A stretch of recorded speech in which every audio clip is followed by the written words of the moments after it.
Next to the stage, I would like to welcome Dr. Adiebonye Jumbo from the Health Informatics Program. Let's give her a hand.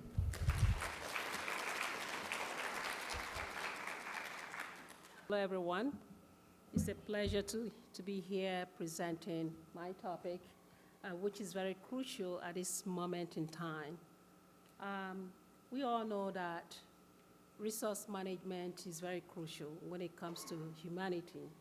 And my topic today, the title of my presentation is the critical role of families in sustainable management of scarce societal resources. I'm looking at this from a theoretical and empirical perspective.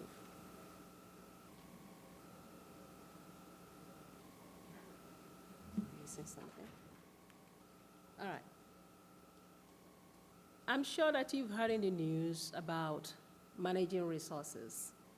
And every time we try to scramble about the resources that we have, resources are very scarce and also very limited. However, if we are able to manage it effectively, then we all can be able to survive. But sometimes you see in the news where a lot of countries are, battling because of limited resources, or in terms of oil or gas or whatever that come across in the news. Recently, in Burkina Faso, a guy named Ibrahim Traoré, who decided to take the challenge in his hand instead of making his country much better, decided to take positions in managing the resources of that particular country in their hand. So today we're going to look at what are the effective ways that family can get engaged in helping to manage these resources. So a quick introduction. Family are very instrumental when it comes to managing societal resources for sustainable management in Africa. And this is embedded in three frameworks, one of which is balancing the social equity, economic viability, as well as the environmental stewardship. And these three pillars emphasizes the family systems, which enhances the societal resilience, how society, push back to make these resources available. Also have to foster ethical community advancement. It also addresses the immediate need, because sometimes we have this immediate need against the long-term goal, which is basically looking at the sustainable resource management.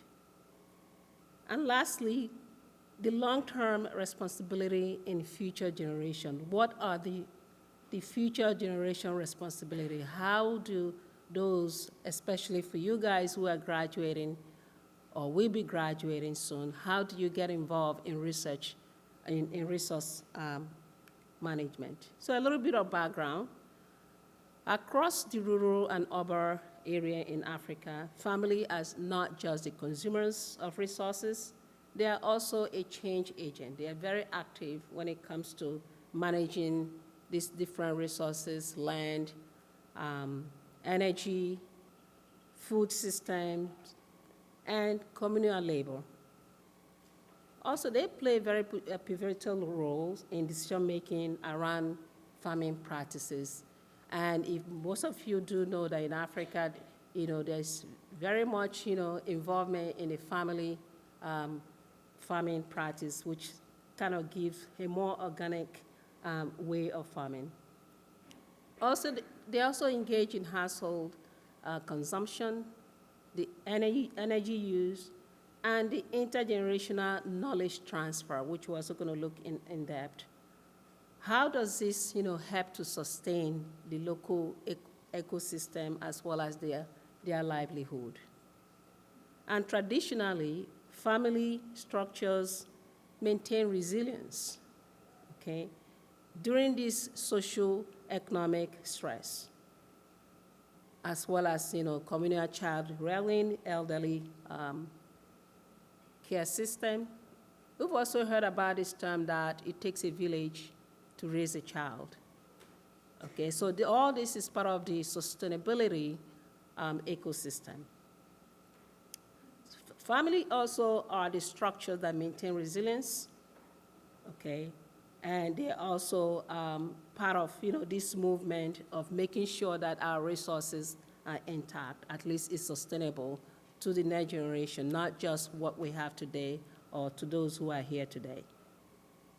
But study shows that between 2015 and 2020, Africa has experienced progress in areas such as accessing safely managed drinking water.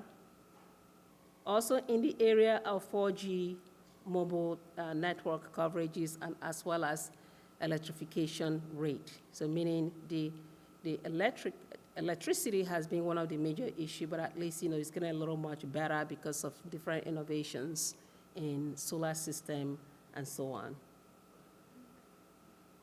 However, in 2020, a study showed that 39% of the African population, right, have access to these services. 39% is pretty low, right? Which kind of underscores the continuous regional disparity and have a more pronounced rural-urban gaps. So between the rural area and the urban area, there is still much existing in terms of disparity. However, despite the family role in managing these resources, African families are disproportionately impacted by resource scarcity. You think that we have a lot of resource, but they are kind of impacted by this scarcity. And why is this happening? Due to many challenging factors such as political instability, poverty rate, climate change, variability, gender inequalities, weak institutional support, which often underrepresent this family underrepresenting in policy making and planning. And these challenges kind of encompasses and compounded more issues on sustainable practices, not just in agriculture, but as well as in health and the intergenerational resilience. So the research question that I try to look at is to see how do African families function as primary stewards in the sustainable management of societal resources. What are the challenges that they face? And what are some of the strategies that can strengthen these family roles? And the objective is to investigate the Africans' families' sustainability, management of resources, highlighting their significant and challenges that they face, and also recommend some of the actions as well as frameworks that we can use to empower families in preserving these societal resources. And how does this connect? This study kind of connect to family resource management, right, to the United Nations Sustainable Development Goal. And the agenda is to have the Sustainable Development Goal from now to 2063. And that kind of emphasizes how families make daily decisions and how that they can also, their daily decision can also impact the environmental sustainability, the economic stability, as well as the social equity. This study also emphasizes on knowledge transfer. So in Africa, there's a lot of knowledge transfer that do happen, and we, later down the road, we'll see how we can get involved. Ensuring that insight that was gathered from research are accessible for families, and not just family, but also communities and practitioners, just like every one of us here, working towards sustainable futures, because that is the goal. We're trying to sustain the resources for the future. These are some of the significance that family can actually have in sustainable management. Number one is to preserve indigenous ecological knowledge, support informed secular economics, as well as be the mediator and mediate behavior around conservation as well as consumption. And lastly, mobilize community actions for the environmental stewardship. This is a method that we use. We use the theoretical and empirical approach, which is, using literature-based analysis. Okay, and this is, some of the inclusion. We use about 4 different databases online to get some of the articles that have been written on sustainable resource management. So looking at this theoretically, there are different pillars. The first one is the ecological economy. This is this economic system, right? Uses this as a sub-system of infinite, right, ecosystem. How do we use the economic, right, as a subsystem in the ecosystem? Also commons management, which is again coming back to that, shared governance. This is the collective governance of a shared resources. How do we distribute these resources so that it is sufficient for everyone? The last one is family system theory, which is based on family, seeing the family as a primary unit, right, that can be involved in decision-making as it relates to resource management. So the overall finding that we saw in the literature, number one was poverty. Poverty is a big hindrance, right? So about it indicates that percentage of people that are currently living in extreme poverty will continue to rise even in 2030, which to me is a really very sad news. And also 20% of the population are faced with food insecurity because of, there's so many security challenges. And 54% lack basic sanitation services, which is across the board is really a very bad news. And these are some other challenges: political instability, unemployment and insecurity, gender inequality and domestic violence, cultural influence, as well as parent-child conflict, which is really happening at a high rate right now in the African region. On that side area is substance abuse. Substance abuse is taking a really toll on the African region in order for them to sustain this resource availability. Climate change is another issue, and policy gap and intervention needs. So we look at this into different risk factors. The first one is looking at this as structural risk factors that looked at 4 different areas: political fragility, climate vulnerability, land tenure insecurity, and educational inequality. So looking at the political fragility, right, where there's unstable governance, right, the long-term plan, which is a sustainable resource management, kind of fall through the crack because there is no policy, right, and also there is no implementation of any kind of policy.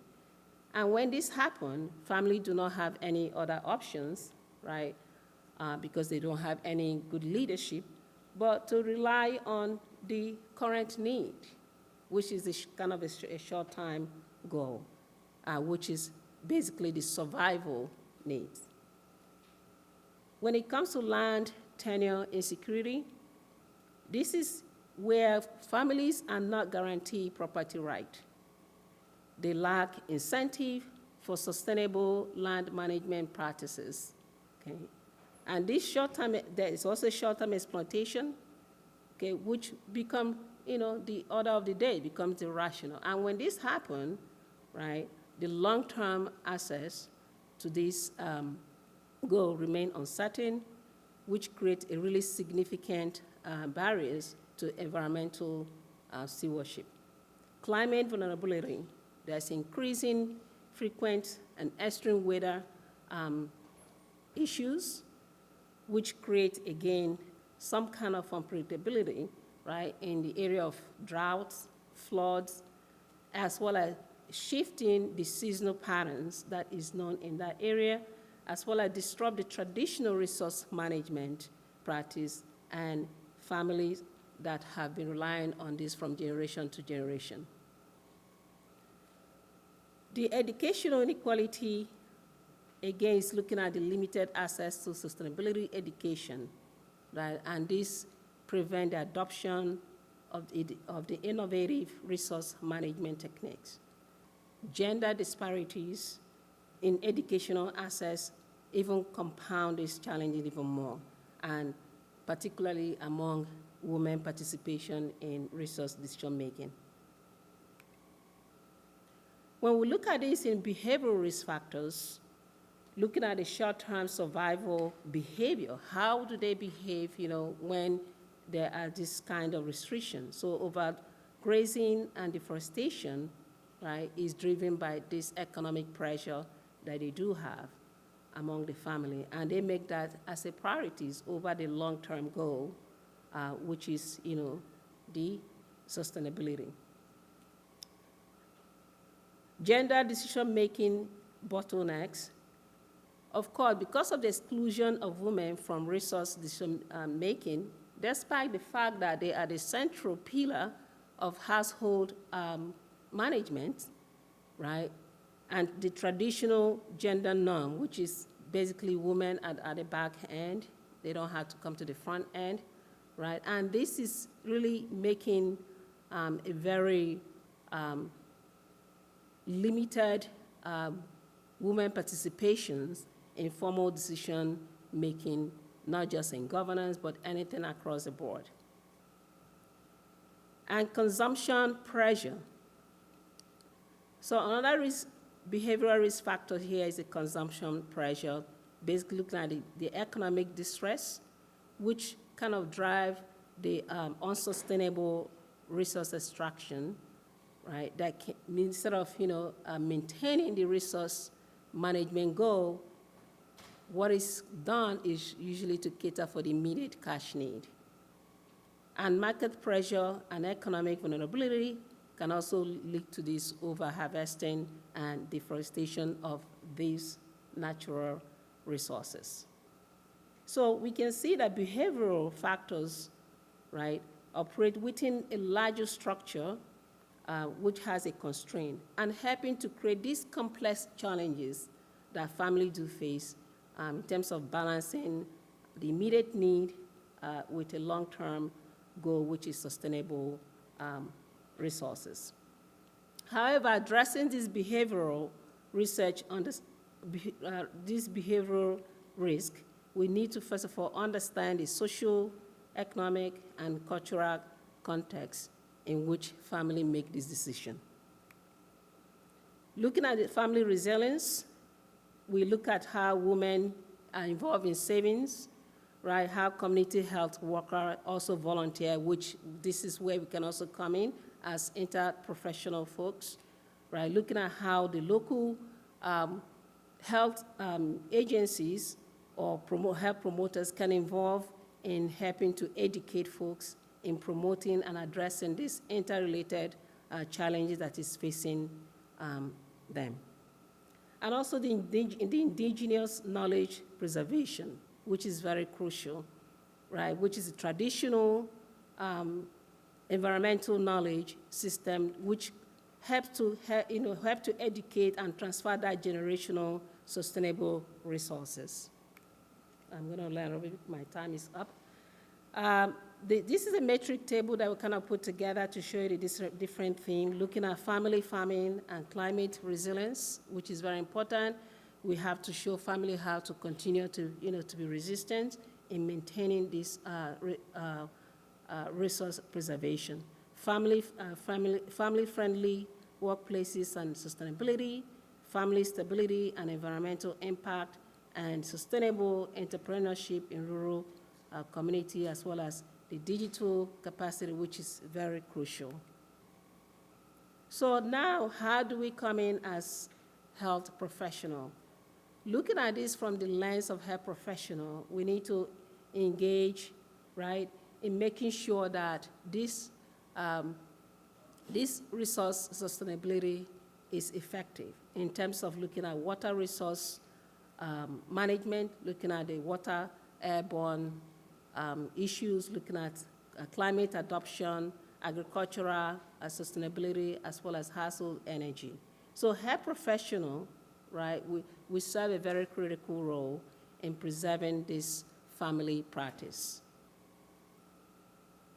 And we also have to understand that using the trust that have kind of endorsed on the health professional folks, we can use this, right, as an opportunity to influence resource management behavior in helping to preserve, some of these scarce resources.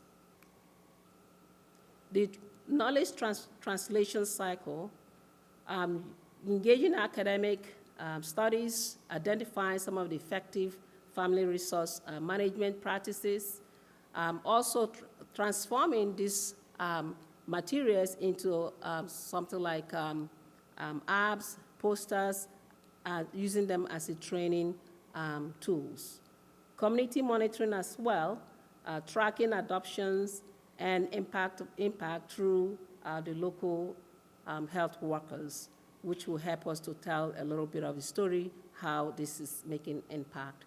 Sector integration, implementation across health and education, and the agricultural system. So again, the knowledge transfer cycle here will require quite a collaboration across the board, right, in the area of academic, government, community sectors, right, which will help us really to create the tools that they will need to ensure that, the evidence base that we are going to continue to produce is acceptable. And the community workers, as I said before, they play a very crucial role in monitoring the implementation, which will help to provide the feedback to monitor how they are doing and refining some of these educational materials as well as the approaches. So what are the policy recommendations? We have to recommend policy at the family level, right, to promote the gender inclusivity, also at community level to strengthen the sustainability, the health sector level to integrate the sustainability promotion into standard care practice. So we have to embed this into our standard care practice, teaching patients how to really utilize the resources that they have, because apparently it's also impact our health. The policy level will help to mandate environmental education in primary and secondary curricula. So the health sector will represent a very powerful, that can look at different pathways in promoting sustainable management resources in terms of integrating the different environmental education, standard care practice, as well as training the health professionals. So what is significant to this? The families as resilience foundations, right, to help us to, to continue to make effective decisions, to help to, to create this resilience in making sure that, some of the environmental challenges that we face are catered for. And it's also supporting the family resource management capacity building, as well as the broader resilience. Strategic intervention point, looking at family behaviors, right, which offer a high leverage impact on the sustainability outcome. The theoretical foundation, looking at different approaches that is grounded in validations of these ecological and economic theories, which can really be embedded to increase the likelihood and the sustainability impact. So practitioners, like all of us here, who understand the significance of family involvement in decision-making, right, making some of these, effective interventions, and also showing some kind of, respect and understanding the critical family roles, right, will help in playing a pivotal role in resource sustainability. So by integrating the traditional knowledge system with contemporary sustainability science, practitioners can also leverage the best as well as the best practice of both the approaches to address pressing environmental challenges. So of course, there is no study without no limitation. The database that was used was limited. We also only look at English language studies. And it also, of course, because of this limitation, there's a potential selection bias due to the inclusion and exclusion criteria. So conclusion and future direction. We have seen that studies have demonstrated that family represent a very unique position in terms of sustainable management in societal resources. Also, families that adopt this sustainable resource management practice will behave in a very creative way, which evidently also create a ripple effect throughout communities as well as the ecosystem. Practitioners who also understand the significance of family role, right, in terms of decision making, will make the design more effective to produce some interventions that is respected, right, and would also play a very pivotal role in terms of resource stewardship. So integrating a traditional knowledge system with contemporary sustainability science, practitioners can leverage the best, both the approaches to address pressing environmental challenges. So what is the future recommendation here? As you can see, digital innovation was very limited in the findings. So we have to explore digital tools, looking at mobile interventions for family, and using that as a way to create a sustainable education. We can also use some of the studies to look at the behavior change over time to see how household is adopting to these interventions. Lastly, we can expand research into policy ecosystem that support sustainable family resource sustainability. Thank you, and this is my